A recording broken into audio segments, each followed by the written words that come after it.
This is Reid Lance Rosenthal on the Right Side Radio. Howdy, folks. Howdy, Rocky Mountains from Montana to New Mexico and Utah to Nebraska. KGAB AM 650 in the Town Square Network serving the Intermountain West. Easy 101 in Colorado Springs serving southern Colorado and northern New Mexico.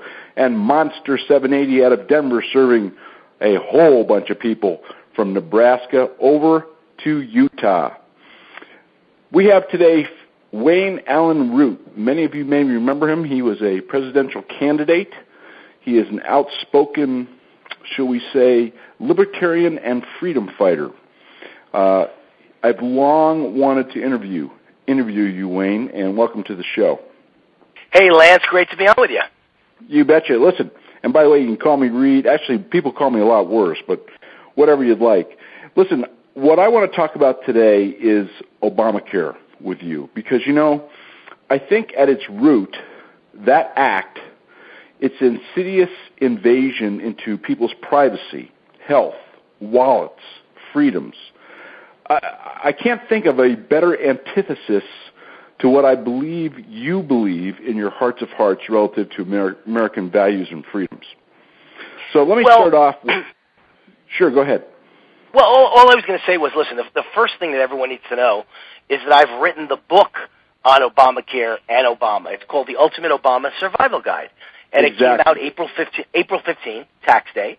And it is the sixth best-selling political hardcover book in America for the last year. It hit number one at various points. And the reason why it's done so well, I believe, and become a national, blockbuster bestseller is because people understand that America is in decline. People understand that Obama has wrecked the economy, and despite what the media says, it gets worse every day.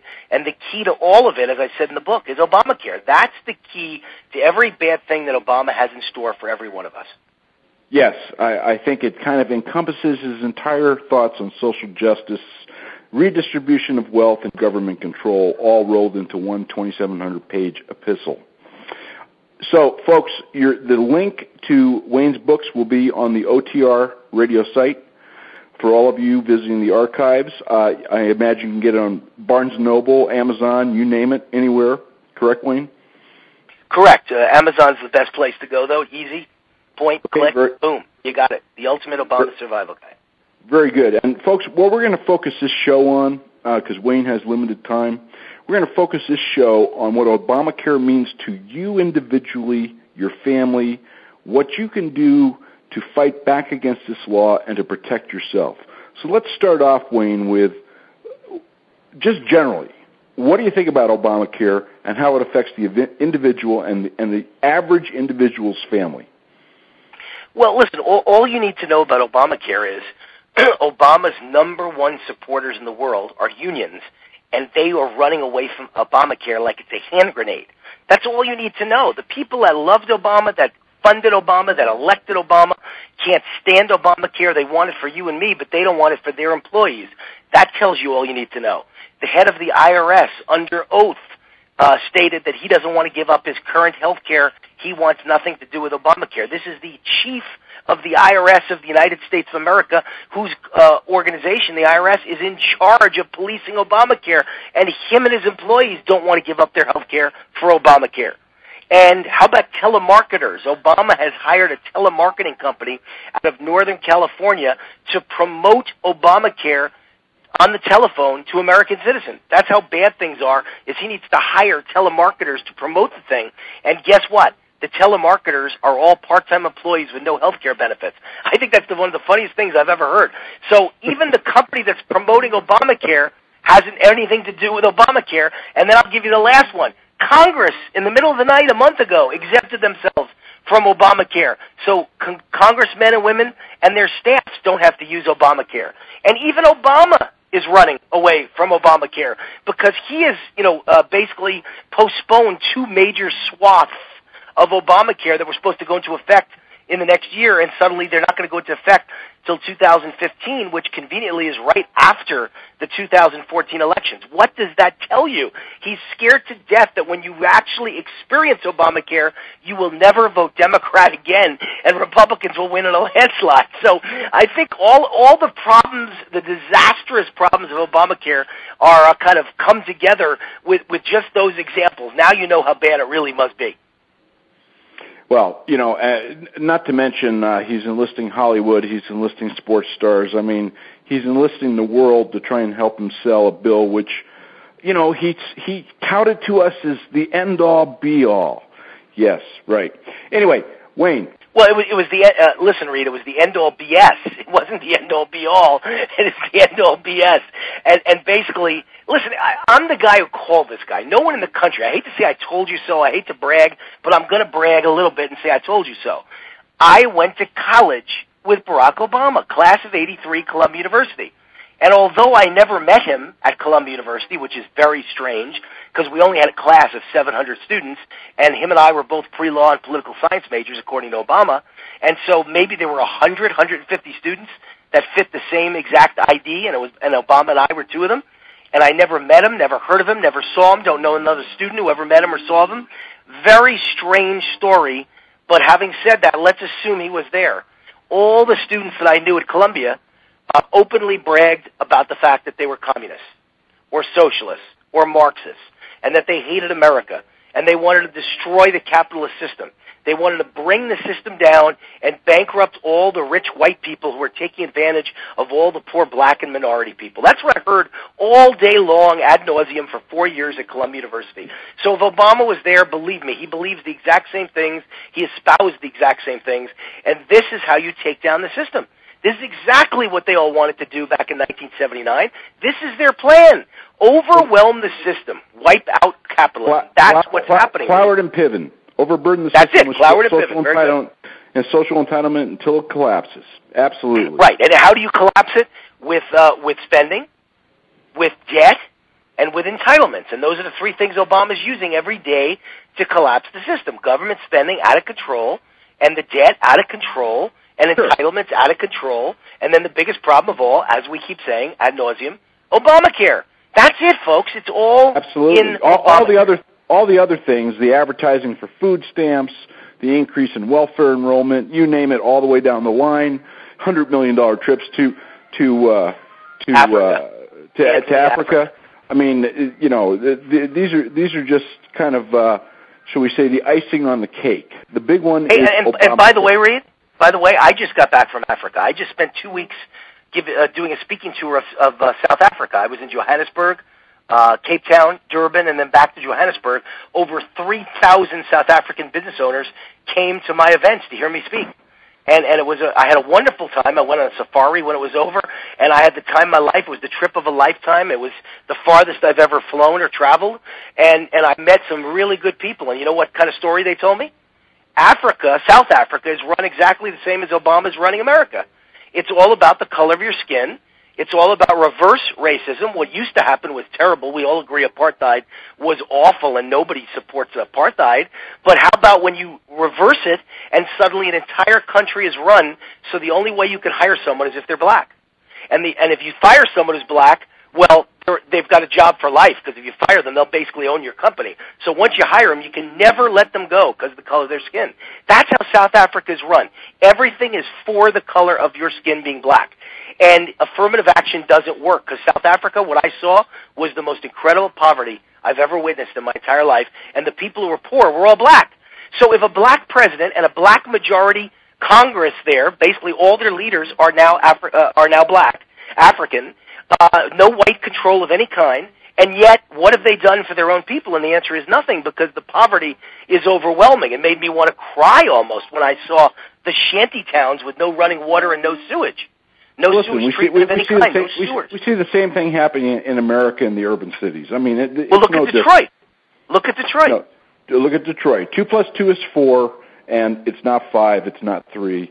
The end result will always be the same. The bottom line is that these people don't care about the middle class. They don't care about anybody other than how much taxes they pay and what kind of votes and how they will vote. And it's more, by Reid, it's more than not caring about the middle class. They despise the middle class. Yeah, See, the middle class. You can buy off the rich. The middle class of America is the top 1% of the world, and they need to have their wealth redistributed under a social justice program. No doubt about it. Right, and I think the way Obama thinks, in my opinion, and I think I know him pretty well at this point, because my first book about him 4 years ago was right on the money. Everything I predicted happened. And my new book, The Ultimate Obama Survival Guide, was now written about 9 months ago, and it's on the money with everything I predicted. I know this guy.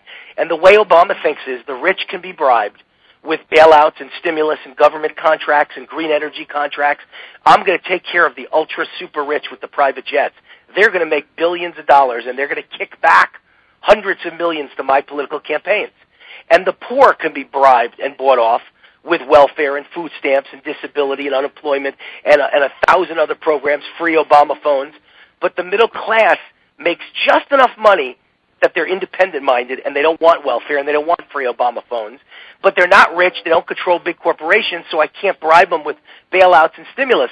So they're expendable. I've got to ruin them. I got to bankrupt them because they will vote against me. They can't be bribed. I've got to destroy them. So that's really the way the thinking goes.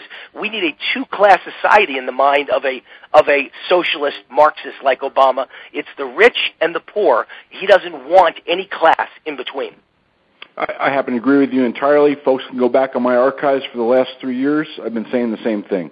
The bottom line is, though, is that Obamacare is the crown jewel in that dagger at the heart of the middle class.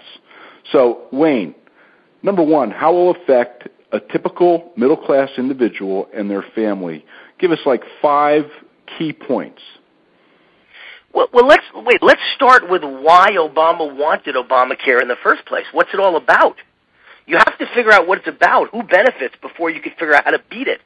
So the first thing I got to tell you is there's 15 million healthcare workers in America, and he wants to unionize all of them so they vote Democrat, and so that their union dues go to Democratic candidates. That will fund, future elections, so no Democrat can ever lose.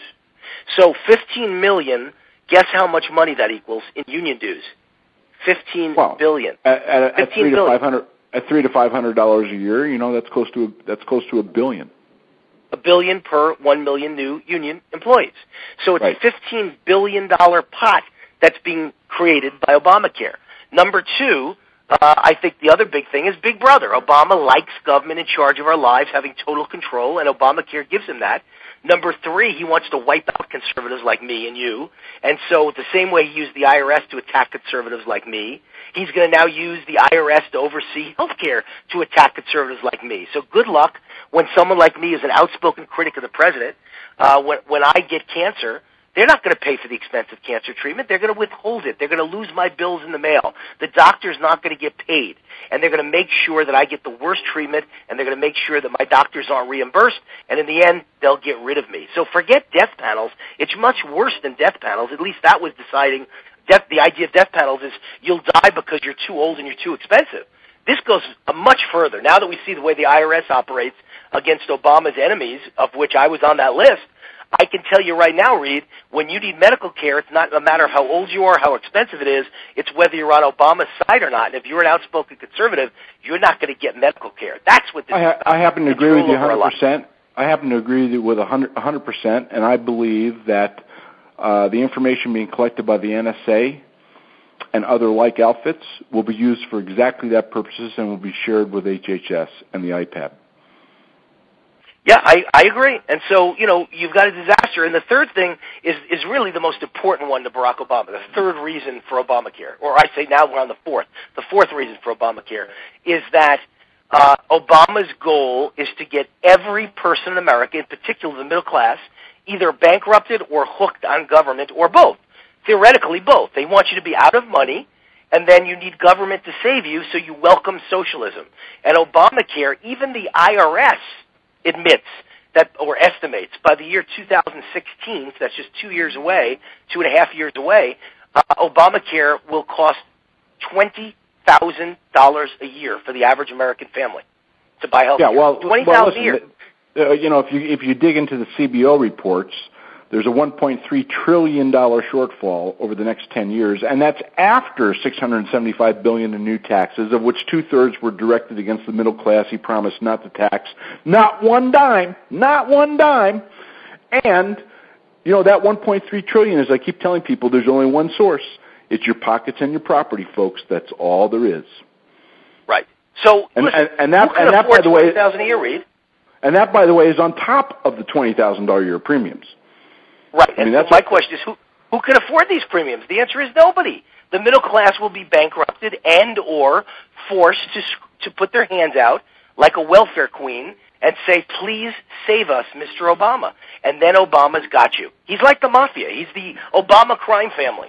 He squeezes you till you're bankrupt, and then you have to beg him to save you. And then when he saves you, you owe him. You're owned for the rest of your life by him. This is how you enslave the middle class to government for the rest of all time. The devil and Daniel Webster. So that's it. Tell me, you know, that's a big picture. Let's take a family of four, middle class. They're making $100,000 a year, $80,000 a year, $120,000 a year. Any suburb in the United States, who cares where? What's this going to tell us 5 things that Joe and his family can expect from Obamacare other than $20,000 a year premiums, other than a squeeze on their health care, other than getting, shall we say, shafted on health services by the IPAB if they happen to have spoken their mind or posted a post that might be in any way incendiary or against Obama's policies? Well, I mean, you've already given the litany of what they can expect. Bills they can't pay, and persecution if you happen to be a conservative, death panels if you happen to be old or you've got a disease that's too expensive. They're going to make you expendable. No one's going to approve the medicine that costs too much. No one's going to approve the operation that works too well because it's too expensive. But more importantly, if you just look at Canada or England, I have so many friends in those countries and fans who send me emails and tell me what goes on in those countries. Long, incredibly long waits. You could expect that, you know, if my wife is sick tomorrow, she'll see a doctor the same day or the day after. But not under Obamacare. Maybe it'll be 2 weeks before she can get in. If I need a replaced hip or knee, I get it instantly. I mean, you go to the doctor today, and he's got you scheduled for surgery next week. That's America today. Under Obamacare, that's not going to happen anymore. First of all, you won't get the knee replacement. No one's going to give you an expensive item like a knee replacement, and no company is going to have the incentive to work on new inventions that create better knees and better shoulders. Those days are gone, folks. And so, you know, if you need something, if you have terrible back pain, they'll make you wait 2 years to get the surgery that you need. And why wouldn't they make you wait 2 years? We're adding 40 million patients and no new doctors. So God help us all. There's going to be monstrous waits for everything that we possibly want. And then you're going to see very poor quality of doctors. First of all, you're going to have no choice in who you go see. And second of all, you're going to get some guy who could barely speak English or who can't speak English from Pakistan or from who knows where, wherever it's going to be. Maybe from India, maybe from China. Whatever it is, you're not going to see good old-fashioned American doctors anymore who speak English. Why? Because Obamacare limits the amount of money that doctors can make.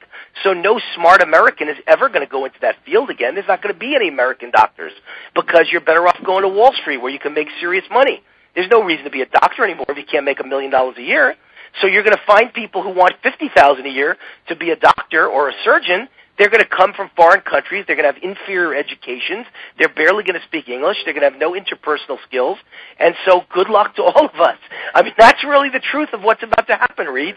And it's a disaster for all of us.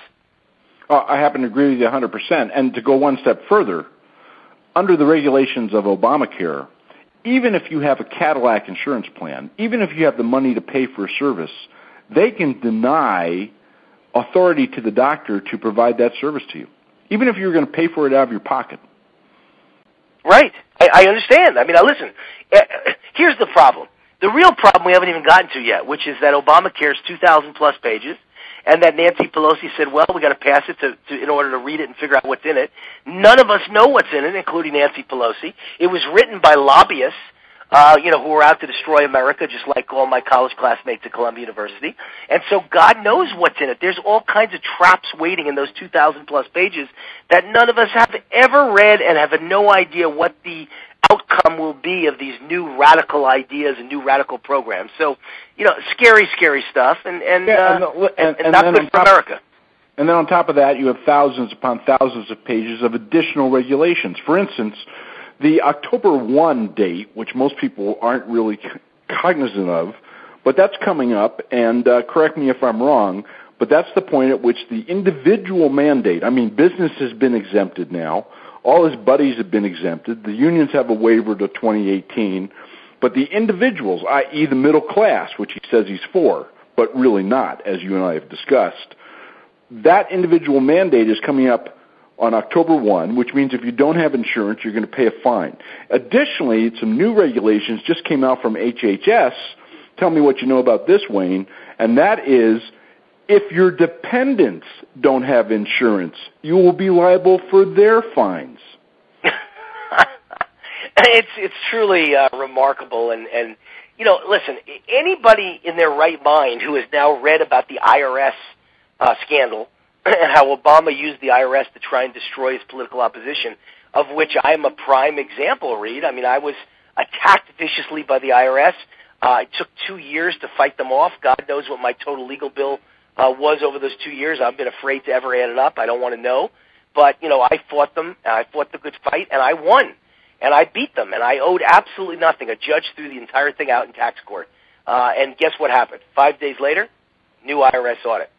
And my team of lawyers looked at me and said, Wayne, you really are on the president's enemies list. Obama hates you. Nobody in the history of America has ever been audited 5 days after winning a tax case in tax court. 5 days. And I beat them again. I just beat them again, folks, for the second time. So they looked at 4 years of my life and came up with nothing and admitted I owe not a dime. So I won. But in the long run, all of us are losing, folks. The same IRS that responded to political pressure by trying to destroy Obama's opponents is now in charge of your health care. And they're going to try and use this to look at every aspect of your life. They're going to open your bank accounts. They're going to look at your safe. They're going to look at every aspect of your life. Under the guise of Obamacare, we're allowed to look. And suddenly the IRS is in every nook and corner and every shadow of your life. They're with you. And this is what it's become, a big brother society with Obama listening to every phone call, reading every email, reading every text, and looking at every line of your tax return, and if you're an enemy of his, trying to destroy you. This is what it's all become. Starting in 2013, there's going to be a new threshold for health deductions, right? People have been used to, after a certain threshold, writing off a portion of their medical expenses, which obviously helps pay medical expenses. Tell us what's happening with that. Well, they're just raising that limit dramatically, and of course, that's the exact opposite thing that they should do. There's no question the way to solve health care in America, number one, what should have been done is massive tort reform. You got to get the lawyers out of the process. You got to limit them as much as possible. You can't eliminate them, but you can limit them, and you could set limits. And the proof is Texas. The great state of Texas has, passed major tort reform and major lawsuit reform, and the result was doctors. What's that? And Mississippi. And Mississippi, but I know the numbers for Texas. I have no idea what the results were. You know what? They're almost identical. Okay, well, you would figure they would be. Anywhere in the world where you get the lawyers out of it, the bill's going to go way down, and doctors are going to move to that area, that state. And so in Texas, I believe they gained 25,000 doctors in a very quick amount of time, and the premiums for doctors dropped dramatically, and your bill for health insurance and your bill for doctor visits would automatically drop considerably as well. So it works. And so you want tort reform. And second of all, as you were just talking about that deductibility, if you want to solve this problem, what you do is you allow people to deduct in full 100% their medical expenses. So if tomorrow I have a $10,000 medical expense, it comes off my taxes, and I don't owe taxes on that $10,000 in income because I used it to pay for an operation. That's the way you solve the problem in this country, and instead we're going in the opposite direction. We're asking government to pay for everything. We're dramatically raising taxes so government can afford it, and then we're going to stop you from making deductions for any amount above that. So big, big, big problem, going in the wrong direction, but no surprise, everything Obama does is in the exact opposite direction of the way we need to go to save America. Yes, and one of the things which I try and impress upon people is this is not inexperience. This is not incompetence. This is clear, brilliant choice. You don't have a checklist of 100 items, all of which are damaging to the country or various constituent groups in the country, and check every box 3 times without making a choice. Both an act and a lack of act is a choice, and everything this guy does is a choice with an end result and an end goal, just as you described at the beginning of the show. Tell folks what's going to happen with long-term care for the sick. I mean, right now we're used to a system, we can put our folks, God forbid, when they have to, in an old folks' home or hospice or whatever for long-term care. That's about to go by the wayside, correct? Well, it has to, because government can't afford to pay for it. We're broke as it is now. Does anyone out there understand that the United States government is completely broke? That 30 companies, I said 30. Biden doesn't understand it. Yeah, well, Obama doesn't understand either. 30 companies have more money in the bank than the United States government, Apple Computer being one of them, just one of them. 29 others have more money in the bank than the United States government. I mean, if that doesn't frighten you, the national debt is not $17 trillion. That's a ridiculous understatement. If a CPA it's over $100 trillion, the unfunded liability. Well, I've always quoted that over 100, but a couple of CPA professors from, I believe, Northern California claim it's actually $250 trillion of the national debt, using the same accounting principles you'd have to use if you had a publicly traded company. So it's anywhere between and because that unfunded debt is pegged to the CPI, which itself is manipulated, but that goes up 3.5. Let's use $100 trillion. That goes up $3.5 trillion a year. Our deficit is not $1.5 trillion a year. It's $5 trillion a year. Correct. And wait, you haven't come to the scary part. Okay? What happens if you as an individual? What happens if you as an individual make $100,000 a year, but you owe $1 million? You're in a lot of trouble, right? With interest rates at 0, you're still in a lot of trouble. If interest rates are 3%, you're in a lot of trouble. If interest rates are 7%, trouble doesn't even begin to describe where you're at. Well, the United States, everyone agrees who's smart, interest rates are going only up from here. So if interest rates go up from the historically low levels, basically at 0, where they've been for the last 5 years, then you have the United States taxpayers, all of us listening right now, have to pay the interest on the debt, and it's going to multiply so quickly that, it almost doesn't matter what the actual debt is. $100 trillion, is it $200 trillion? It doesn't matter. The interest alone will bankrupt and wipe out the entire budget. Sure. Principal doubles at 6% in 10 years, folks. It doesn't take very long. So let's go the next little tidbit, shall we, Wayne? A lot of folks have called me and written me, well, I'm not worried about it because I have my Blue Cross and I got my Humana and I got my Aetna and it's a Cadillac plan and my employer pays for it. And now tell them what's going to happen with these Cadillac plans with the 40% tax. Yeah, well, they're all going away unless you want to pay that 40% tax. I mean, if your company is providing a Cadillac health insurance plan and it costs them $25,000 a year, well, you're going to have to pay the 40% tax on the $25,000 a year. So, of course, you're going to have to give it up. So there will be no more Cadillac plans. I mean, everything in Obamacare, everything turned out to be a lie, and that's why Congress themselves, who voted for it, have just, in the middle of the night, in a sneaky way, a month ago, exempted themselves from Obamacare. They want no part of it. Doesn't that tell you all you need to know? Well, that was actually an executive order to kind of put Congress in a box that Congress didn't protest too much about, right?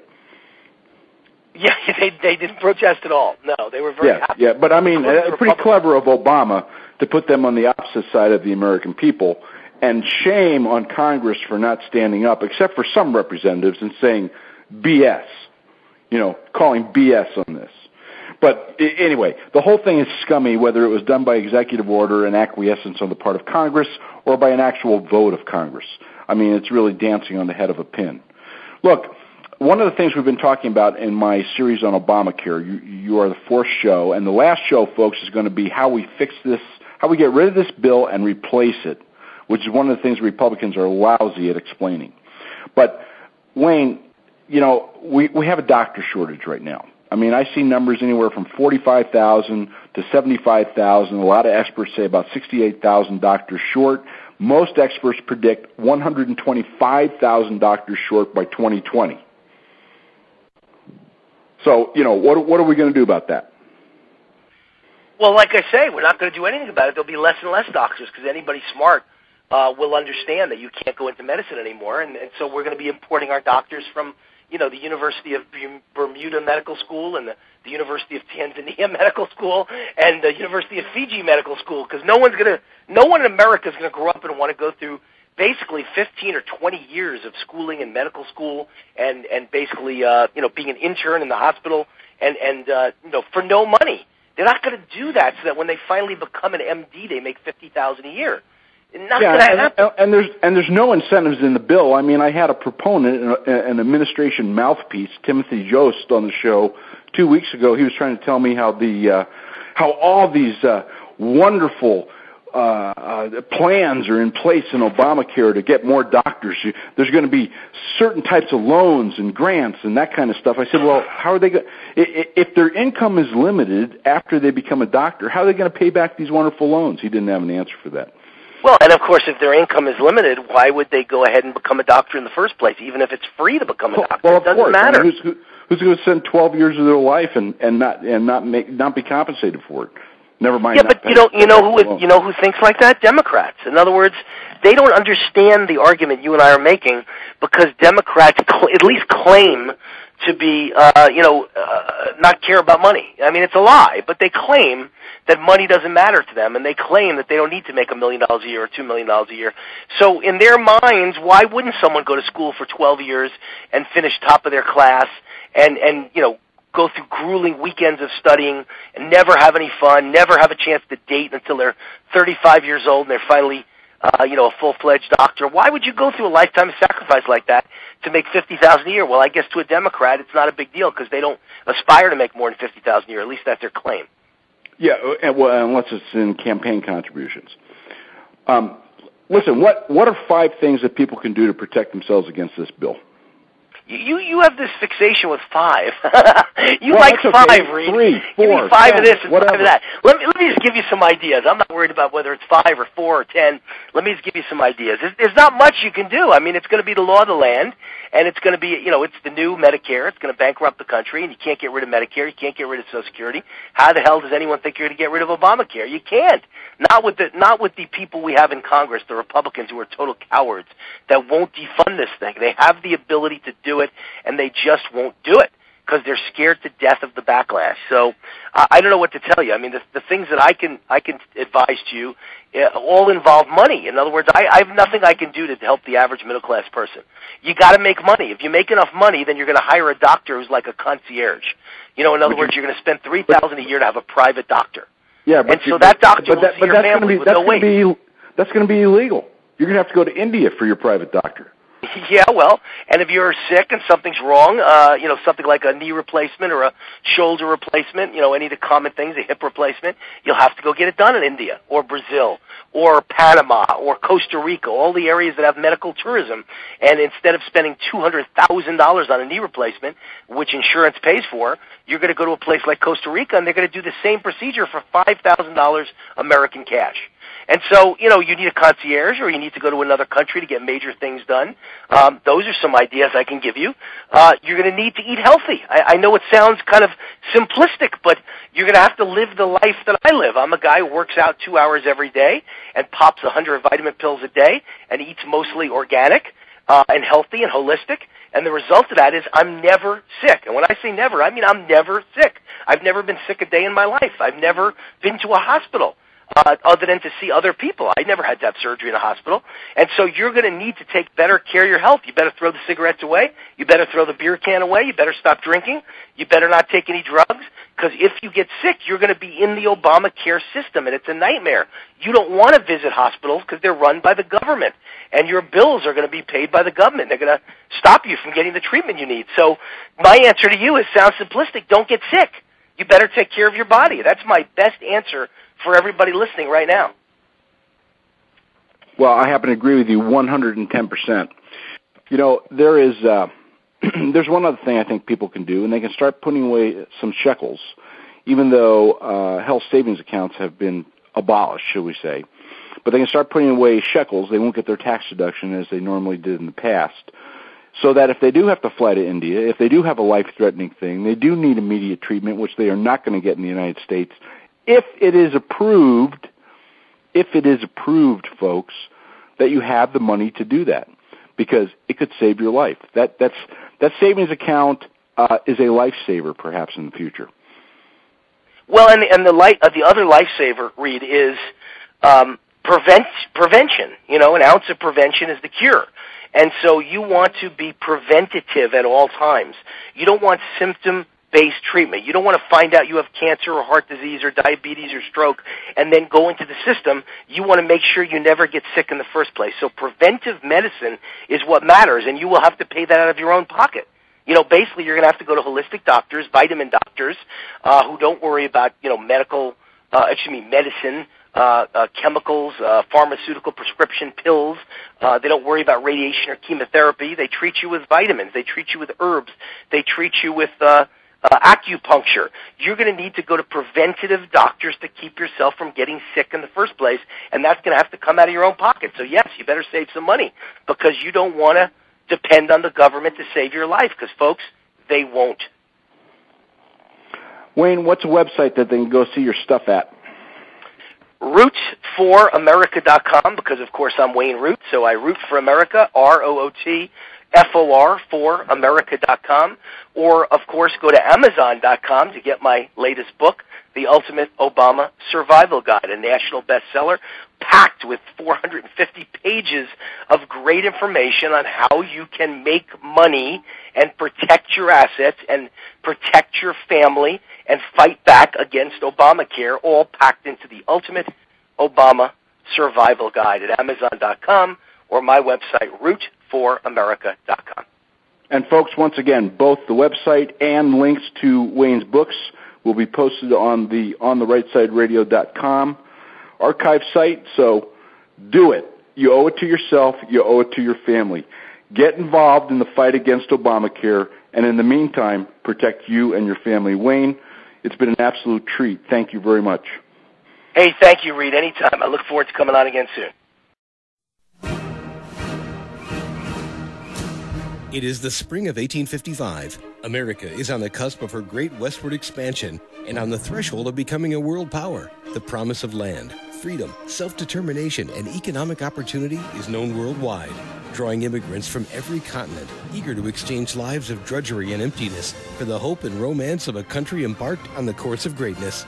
This is the setting of the 16-book Threads West series, Reid Rosenthal's epic American saga of the West, in which a few brave men and women venture out to love and struggle in the beautifully vibrant but unforgiving landscape of the West. Threads West. And when you finish that multi-award-winning #1 best-selling novel, you can also get the #1 best-selling Maps of Fate, the second book in the saga, just released this spring. Find them on Amazon.com, BarnesandNoble.com, and in all major bookstores. Go to ThreadsWestSeries.com. That's ThreadsWestSeries.com. This is Reid Rosenthal back with you on the right side. I think that was absolutely the perfect interview to wind up this 5-week series we've been doing, interrupted only by one Middle East expert on the Syria mess and the Muslim Brotherhood. You can't be more timely with these shows, with the battle shaping up over Obamacare. Its edicts going into effect on October 1. That's right, folks, October 1. That's a week from this show. A week from this show, and your life is about to change. I caught him on a few things, and you can judge for yourself. We'll let the facts fall where they may be. I have a lot of faith in the intelligence of the American people and in my listening audience, and I don't care whether you're conservative or liberal, progressive, heaven forbid, or, middle of the road. I don't care if you're Republican or you're Democrat or you're independent or you're unaffiliated. What's coming down the pike at us internationally, in the Mideast, which has, it's kind of like an infection you have on your leg, and you let it go and you let it go and you let it go, and then suddenly it turns to gangrene. That's about the point we're at the Middle East. I think you'll find that show really instructive. The 3 shows on Obamacare, to sum up, you had a proponent, you had a gal who is an economist, a nationally known economist, been on all the big TV shows, Wall Street Journal, you name it. And she looked at it from a numbers perspective. I think you'll find that very interesting. That was the first of the interviews.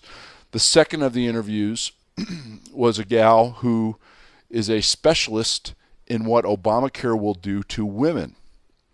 You know, you talk about a war on women. Obamacare is the ultimate war on women. The only thing you could probably get close to, and obviously I'm drawing a little bit of a stretched analogy here, is Sharia law.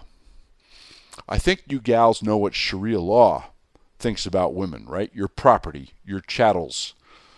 Men can do with you what they want. You need 4 witnesses, all male, to a rape.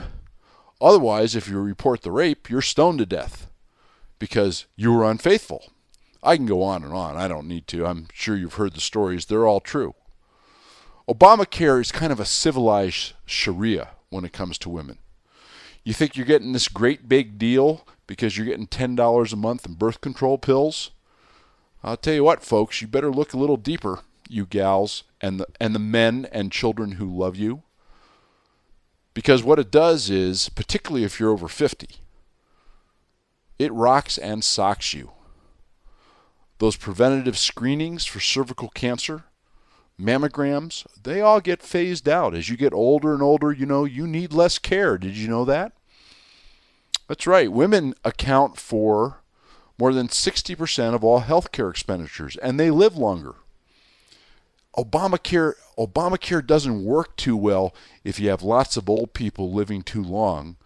And if you're a woman, if you're sucking up more health dollars than others. Now, that may be a cruel, hard statement. Some of you may be rolling your eyes. But them's the facts, Jack. It's in the bill. Let me recap these previous 3 Obamacare interviews I've done over the last 4 or 5 weeks. Let me urge you to go back and listen to them.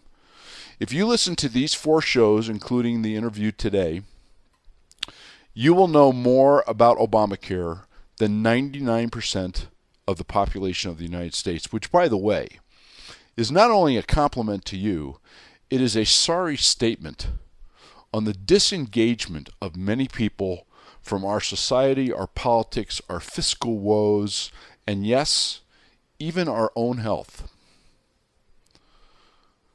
To put this all in perspective, Obamacare is 2,700 pages.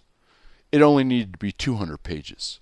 The key elements, which I discussed with Grace Marie last week, in fixing this bill, fixing what is wrong with the healthcare system. Nobody's trying to say it is the perfect deal, it's the end-all, be-all, what we have right now without Obamacare. But the fixes are simple. They are simple. Reform torts.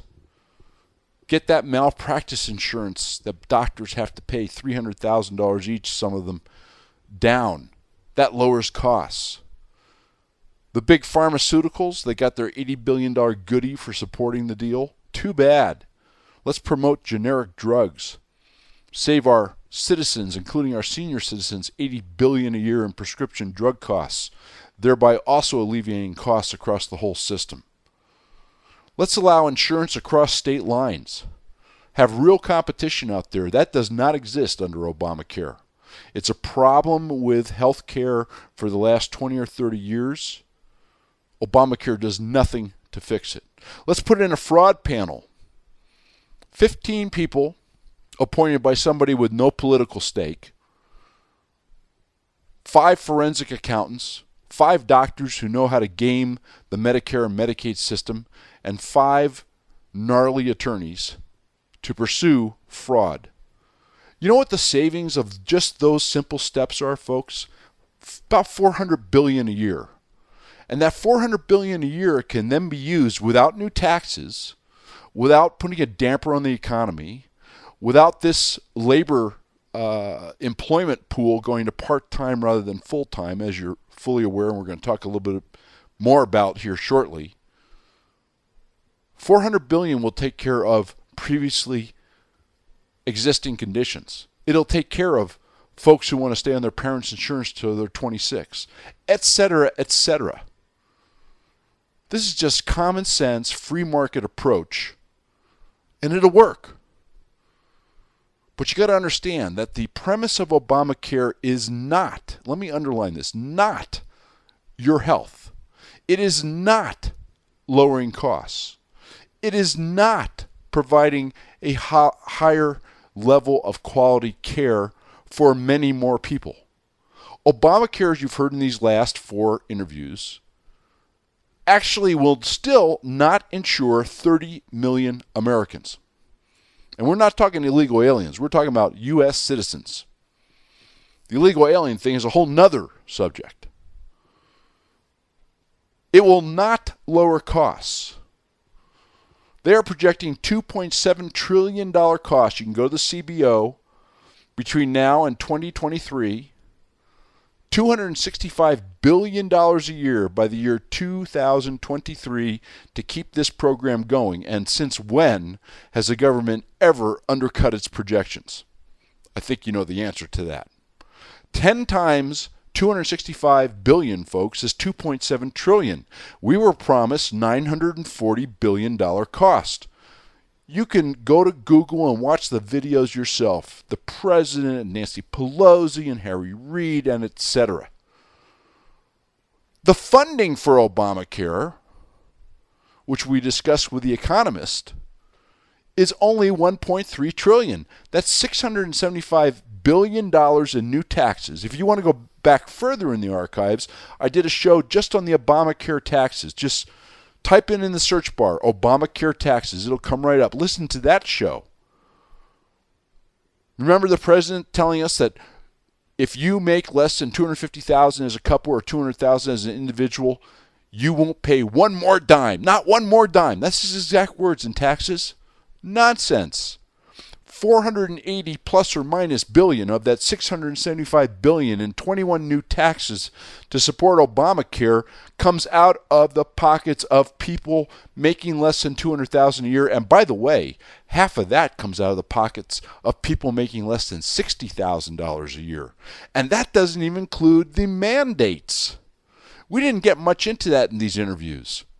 I want you to understand, if you have a family of 4 and you don't buy insurance at these jacked up rates that this botched up bill is causing, you're going to pay about $2,000 in mandate fines, which our Supreme Court calls taxes. $2,000, and you won't be covered. How's that going to sit with you if you're making $50,000 a year? That's 2.5% of your annual income. And you're still not covered. But to get covered could cost you, go to the IRS study, $20,000 a year for your family of 4 by the year 2016 to 2020. It's now $14,600 plus or minus per year. I think you're all aware of what's happening with employment. I've done shows on it. The real unemployment rate in the United States is 14.3%. It's right on the Department of Labor's website. Go to it, departmentoflabor.gov. Type in U6, unemployment, the real unemployment rate. It's right there. Our president and the rest of his minions stand up and tell us that we have an employment rate of 7.4% and this is really working. Guess what? Wrong. It's 14.3. And it's getting worse, folks, because they are counting the part-time employment jobs. Now over 80% of the jobs created are part-time, under 30 hours a week. What's 30 hours a week? The magic cutoff for employers having to fund Obamacare nonsense for their employees. This is not a coincidence. We are undermining employment, costing ourselves 150 to 200% in premium increases, doubling the national cost of providing health services, not covering 30 million people, not putting in place any one of the 4 or 5 very simple fixes Grace Marie and I discussed last week, and which I just preemptorily, just kind of on the surface reviewed with you a few minutes ago. I mean, come on. And these these Democrats in the Senate say they're not going to vote to defund it and delay it? Let me ask a question. If in your household you had a business plan or a plan to buy a boat, a plan to buy a truck, a plan to buy a new house, a plan to go on a vacation, and if in the implementation of that plan you realize there might be a better way to do it, and you realize that there were huge problems, the vacation was too expensive, you were traveling to an unsafe place, the boat's too big and you can't find a berth that you can afford, the house is in the wrong neighborhood, whatever. Are you telling me you wouldn't stop, review that plan, and find a different way to implement it so it was better? So that it actually achieved your stated objectives? Of course you would. But our government, the Senate Democrats, and our president can't do this? They can't take a step back from this monstrosity, put their ego and politics to the side, and say, we got some big problems here. We've actually had to delay ourselves 5 parts of this. We've had to give waivers to big business. We've had to give waivers to unions to 2018, who now hate the bill anyway. We're $1.3 trillion underwater on our own projections of cost. Our taxes have dampened the economy. We've taken $715 billion out of Medicare and put it into Obamacare, hurting our seniors. And we've done nothing to really fix the system. We got 30 million people still that aren't going to be covered after we told you folks that this was going to solve that problem, that this was going to lower costs, that this was going to provide better care. And whoops, we forgot to put those incentives in there to get more doctors. And we have a doctor shortage now. The doctor shortage is going to grow more acute just by attrition in the future. And we're going to add 30 million people, the 30 million of the 60 million that aren't covered right now, to the healthcare rolls, but we're going to expect better service? Wow. That means if you go to a department store and you put 100 people at a cash register with one checkout clerk, the line's going to go faster. You think? Some of the parts of this bill are good ideas. I happen to disagree with it. My kids, I teach my kids, if you want a hand, you look at the end of your arm. Good old American self-reliance. It builds character. But other people would like to cover their kids, or their kids would like to be covered. Yeah, covering your kids till they're 26, I don't agree with it, but I can see where it would have benefits for certain families. Pre-existing conditions. It was a bummer if you had a pre-existing condition trying to get insurance coverage prior to a few years ago. But in enacting a plan that gives you a few goodies with the left hand, or should I say the right hand, and then takes away those goodies, makes them triple the expense, and makes the services unavailable. With the left hand, you have accomplished nothing. If you have $2 in your right hand, and you have $2 in your left hand, and you give the $2 away, what do you got? You got $2. You got the same $2 you started with, folks. You don't have 4. It's just not how it works. I'm going to have post on, along with the articles on this show, I'm going to post the name and contact numbers, emails, etc., for all the senators and all the congressmen for all the western states. I know a lot of you folks, thousands, maybe tens of thousands each month, given the 50 or 60 or 70,000 downloads we have from the archives every month. Thank you, by the way, listeners. I know a lot of you are not here in the West. Just go to the government website, get the name of your senator and your congressman, get their phone number, get their email, send an email, make a phone call. Come on, folks. You can do this. 58% of the public now wants this law gone or gutted. 58%. There's another percentage that isn't sure. That's only because they haven't investigated it. That would put us at almost 80%. I wonder who the other 20% is. Let me guess. The free riders, the progressives.